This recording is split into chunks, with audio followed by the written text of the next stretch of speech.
मानव सभ्यताको सुरुवाती चरणदेखि नै चित्रे पेसा एक चलिआएको पेसा हो। चित्रे पेसा भन्ने बित्तिकै बाँसबाट कलात्मक शैलीमा बनाइएका विभिन्न सामग्रीहरू भन्ने बुझिन्छ।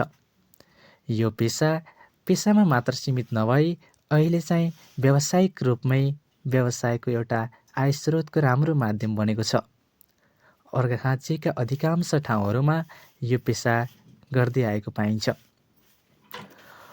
प्रापूर्व कालमा आफ्ना पुर्खाहरूले गरेको काम, आफ्नो पुर्ख्यौली कामलाई चाहिँ संरक्षण गर्ने उद्देश्य साथै विदेश पलायन भएका युवाहरूलाई देशमै रोजगार दिने उद्देश्यले अर्घाखाँचीको छत्रदेव गाउँपालिका वडा नम्बर 8मा यो व्यवसाय अझै पनि गर्दै आएको पाइन्छ। यो व्यवसाय गर्दाखेरि विभिन्न चुनौतीहरूको सामना गर्नु परे तापनि आय स्रोतको राम्रो स्रोत बनाउने एउटा माध्यमको रूपमा यो पेसा बन्दै आएको छ। अर्घाखाँचीमा वर्षौँदेखि यही पेसा गर्दै आउनुभएका राजेन्द्र विश्वकर्मा र झवेन्द्र विश्वकर्माले भिडियोलाई जस्ताको तस्तै भन्नुभएको छ। उहाँहरूको वर्षौँदेखिको मेहनत र सङ्घर्षले यो व्यावसायिक रूपमा यो पेसा बन्दै आएको छ। हेरौँ यो भयो त 12-13 वर्षबाट गर्न लाग्यो। अहिले कति वर्ष गर्नुभयो? अहिले त लगभग 40 को भइयो। 40 भनौँ, 30-35 वर्ष चाहिँ यो पेसा गर्दा चाहिँ भयो। हजुर। अनि यो खास चाहिँ बाँस ल्याउनु पर्यो होइन? अनि बाँसबाट यस्तो चोइ बनाएर यसलाई चाहिँ बुन्ने काम गरिन्छ होइन? अनि यो चाहिँ बजार चाहिँ कता व्यवस्थापन गर्नुभएको छ? हामीले त अब बुटोल पठाइन्छ, अब काठमाडौँ पठाइन्छ, दाङ, घराई, तुलसीपुर, अनि गुल्मी, स्याङ्जा, पोखरा। पहिला चाहिँ यो स्थानीय बजारमा चाहिँ यसलाई चाहिँ पहिला व्यावसायिकरण नहुँदा चाहिँ यसलाई चाहिँ हामीले गुल्मीतिर चाहिँ पठाइन्थ्यो हामीले जाने अनुसार चाहिँ।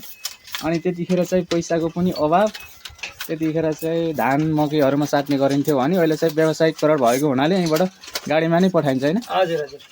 अहिले चाहिँ व्यावसायिकरण हुनाले सजिलो भएको छ। साथीहरू देख्न सक्नुहुनेछ, टक्क चाहिँ यो बाँस मात्रै भर बसेर टक्क बनाउन सकिन्छ। यसबाट चाहिँ डोकोहरू, मान्द्रो, भकारी चाहिँ यसबाट बनाइन्छ।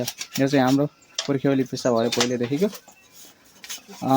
यो पेसाले चाहिँ आजसम्म चलिरहेकै छ भनौँ होइन? हजुर, चलेको छ खत्रो। हजुर, पेट पाल्नलाई भएको छ। पेट पाल्न भन्दा पनि अब व्यवसायकै भएपछि चाहिँ अहिले हामीलाई चाहिँ हाम्रो जीवन चलाउनको लागि चाहिँ चलिरहेको छ। ठिकै छ, राम्रै छ। अघिकादेखि धेरै राम्रो छ। हजुर।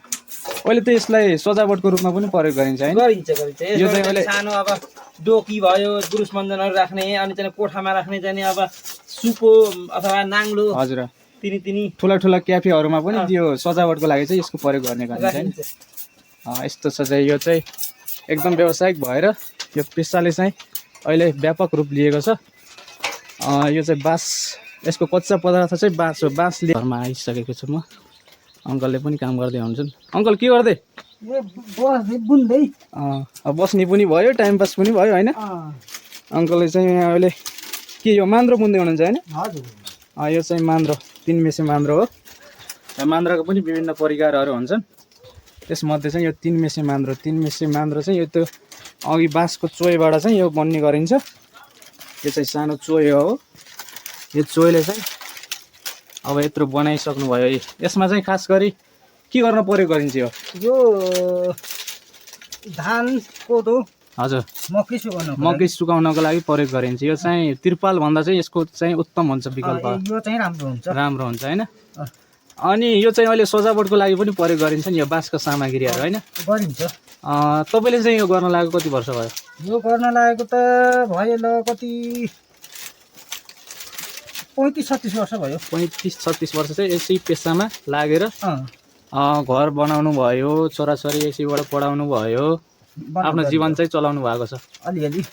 अहिले चाहिँ यो व्यावसायिक भएर चाहिँ हजुरहरूले यहीँबाटै पठाउनुहुन्छ होइन? यहीँबाट पनि पठाउँछौँ, अनि लिएर पनि हिँड्छौँ। लिएर पनि हिँड्नुहुन्छ। पहिला चाहिँ एकदम गाह्रो थियो यो पेसा चाहिँ। एकदम हामीलाई यो पेसाले पछाडि पारेकै पेसाले थियो। पहिला चाहिँ हामीलाई दलित भनेर चिनाएको, किनकि यो चाहिँ धेरै दुःख हुने भएकाले बोकेर हिँड्नु पर्थ्यो होइन? अहिले चाहिँ यो पेसा चाहिँ घरमा बसेर बुन्ने, अनि गाडी चाहिँ यहीँ आउँछ। कहिले अब आफूले पनि लिएर हिँडिन्छ। ठेकदारहरूसित कन्ट्याक्ट हुन्छ तपाईँहरूको। अनि यो चाहिँ पठाउनुहुन्छ कहाँ पठाउनुहुन्छ यसलाई? यो बुटोल जान्छ। हजुर। बुटोलदेखि दाङ कोलपुर हजुर यता इन्डियातिर पनि जान्छ। यो चाहिँ इन्डियासम्म पनि पठाउनु भएको छ। दर्शक पनि नेपालमा चाहिँ यति लुकेका कलात्मक सिपहरू छन् हामीले चाहिँ चिन्न सकेका छैनौँ।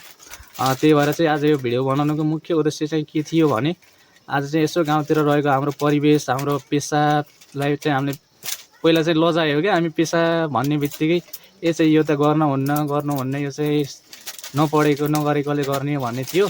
अनि चाहिँ यो व्यावसायिक गराउन सकेनौँ, त्यही भएर चाहिँ हामी धेरै पछाडि पऱ्यौँ। अहिले चाहिँ यो पेसा चाहिँ व्यावसायिक हुँदै गयो अनि यसले चाहिँ राम्रो आर्थिक आम्दानी दिन थालेको छ। राम्रो आम्दानी दिन थालेको छ। पहिला चाहिँ बाँस ल्याउनु पर्यो होइन?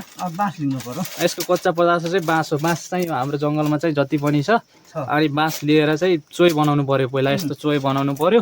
अनि यहाँ बुन्दै हुनुहुन्छ, यो मान्द्रो बुन्दै हुनुहुन्छ। कति घन्टामा सकिन्छ नि यो लाग्छ 3-4 घन्टा चाहिँ लाग्छ। 3-4 दिनमा चाहिँ कतिवटा बनाउनुहुन्छ? दिनमा 3टा बनाउनुहुन्छ। एउटालाई चाहिँ एउटा दिनु पर्यो भने कतिमा दिनुपर्छ यसलाई? यो 900 1000 1000 भनौँ होइन? 1000 भनेपछि दिनमा चाहिँ 3000 जति आम्दानी हुन्छ। आम्दानी घरमा बसी 3000 आम्दानी गर्नुहुन्छ दिनमा। आम्दानीको स्रोत चाहिँ एकदम राम्रो छ यसबाट चाहिँ। तपाईँहरूलाई पनि चाहियो भने चाहिँ सम्पर्क गर्न सक्नुहुनेछ। यहाँ भिडियोमा देखिसक्नुभयो यो मान्द्रोहरू कलात्मक यो बाँसबाट बन्ने सामग्रीहरू चित्रका कलात्मक सामग्रीहरू चाहिँ